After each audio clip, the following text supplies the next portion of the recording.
Comment respirer efficacement au tennis? Bonjour, mon nom est Alexis Santin, fondateur de l'Académie Tennis Tactique. Et dans cette vidéo, vous allez voir comment respirer efficacement au tennis et à quel point c'est un point essentiel. Aujourd'hui, si par exemple vous avez tendance à avoir des crampes, à avoir des courbatures lors des matchs de compétition, peut-être que vous pouvez jouer pendant des heures à l'entraînement, mais dès que vous faites un match, tout d'un coup, vous allez être fatigué. Ça vous empêche d'enchaîner, de gagner plusieurs matchs d'affilée. Ou peut-être que vous vous limitez inconsciemment ou consciemment lors de matchs parce que vous savez que vous allez vous fatiguer. Et vous vous fatiguez très vite, un peu trop vite même, et vous sentez qu'il y a quelque chose qui ne va pas. Ou peut-être que vous avez des excuses où vous dites « Ah, il faudrait que je travaille mon cardio, il faudrait que j'aille courir un peu plus. » Ou peut-être que vous êtes extrêmement préparé physiquement et pourtant, lors des matchs, vous sentez que vous n'êtes pas aussi performant qu'à l'entraînement, que vous vous limitez, que vous allez vous essouffler beaucoup plus rapidement. Moi, je m'en suis rendu compte il y a quelques années, je m'étais préparé et physiquement, j'avais tout fait et tout ça pour me retrouver essoufflé dès le premier jeu des championnats régionaux individuels et à me demander mais qu'est-ce que c'est? Et dans ma recherche de respiration, j'ai fait plusieurs stages de respiration pour essayer de comprendre, analyser, jusqu'à ce que j'essaye récemment une nouvelle stratégie de respiration que je vais vous expliquer, qui va se passer par le nez, lentement, doucement et en activant le diaphragme. Elle m'a permis, lors d'un tournoi futur récemment, en jouant contre des joueurs professionnels ou semi-professionnels, de me rendre compte que ils se fatiguaient plus vite que moi. Alors que moi, je n'étais pas forcément préparé, je joue une fois par semaine, grand maximum, et eux jouent quasiment tous les jours.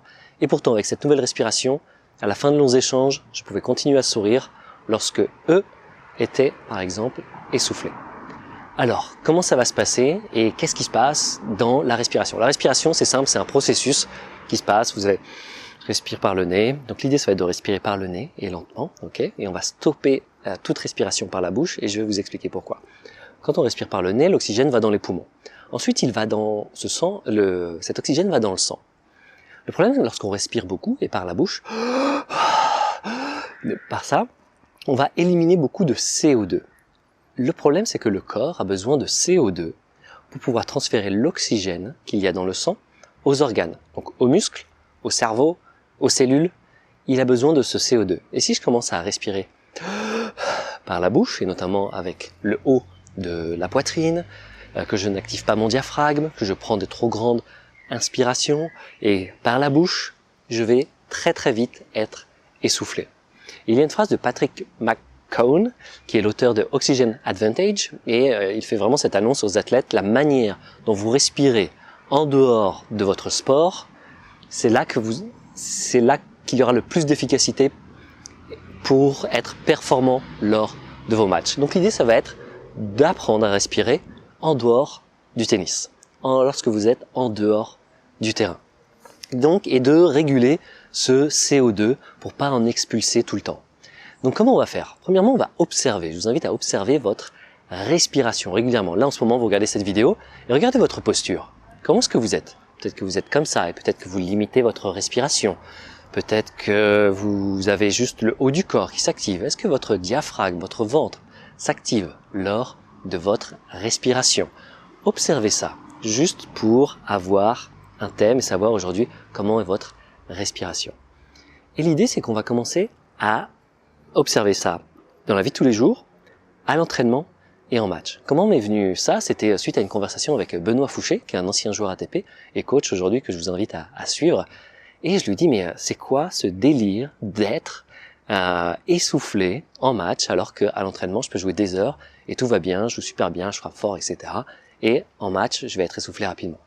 Et il commence à me dire, observe ta respiration à l'entraînement et en match. Et il me fait cette métaphore que je trouve extrêmement bonne, qui est de, si tu soulèves un poids, par exemple, si je soulève un poids qui va être lourd, je vais bloquer ma respiration. Je vais faire, et en match, j'ai observé qu'inconsciemment, je vous invite à regarder si vous faites ça aussi en match, inconsciemment, je faisais la même chose. C'est-à-dire que à l'entraînement, quand je suis bien, je vais pas forcément crier, je vais pas bloquer ma respiration. Mais en match, je vais vouloir en mettre trop parce que j'ai souvent l'impression que je me limite un petit peu, je joue un peu petit bras, je vais pas être pleinement relâché. Et je sens que waouh, d'habitude normalement c'est coup gagnant et là je joue un gars qui a 10, 20, 30 ans de plus que moi et j'arrive pas à le mettre à la rue. Qu'est-ce qui se passe? Et tout simplement parce que je vais jouer comme ça, je vais je vais frapper, je vais bloquer. Et là, ce qui se passe, c'est qu'en plus, on rentre dans le système glycolytique. Le système glycolytique, c'est la manière dont vous allez puiser votre énergie. Je vous invite à regarder un peu plus sur les différentes filières énergétiques. Et en fait, ça va créer beaucoup d'acide lactique. Et l'acide lactique va générer donc des ions hydrogène qui vont générer du coup ces courbatures ensuite les jours d'après. Et c'est le système énergétique qui vous prend le plus d'énergie. Et l'idée avec la respiration, ça va être de ne pas rentrer dans ce système glycolytique. Donc, on va observer, donc je vous invite à observer votre respiration. Observez si vous avez tendance à faire au tennis. Et certains joueurs qui s'entraînent beaucoup, qui sont hyper entraînés, qui s'entraînent tous les jours, qui ont un cardio exceptionnel, peuvent tenir cette cadence pendant un match, ou peut-être pendant 3-4 matchs lors d'un tournoi. Mais ils vont se fatiguer, ils vont avoir besoin de beaucoup de massage, de beaucoup de récupération, peut-être d'électrolytes, vous savez, c'est du calcium, du magnésium, des sels minéraux pour récupérer beaucoup, parce qu'ils vont être constamment dans cette filière et ils sont surentraînés dans cette filière. Alors qu'on peut être dans cette filière beaucoup plus facilement. On peut être dans une filière aérobique, c'est-à-dire qui va utiliser l'oxygène et qui ne va pas puiser autant d'énergie. Vous allez pouvoir jouer constamment, régulièrement comme ça. Donc, première chose, ça va être la respiration par le nez. Calme, essayez de respirer le moins possible par le moins d'air possible par le nez.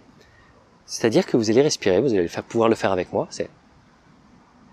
et respirer juste en dessous de ce que vous pensez avoir besoin d'air. C'est-à-dire que si vous sentez que vous avez j'aimerais bien prendre un petit peu plus d'air, eh bien vous ne le faites pas.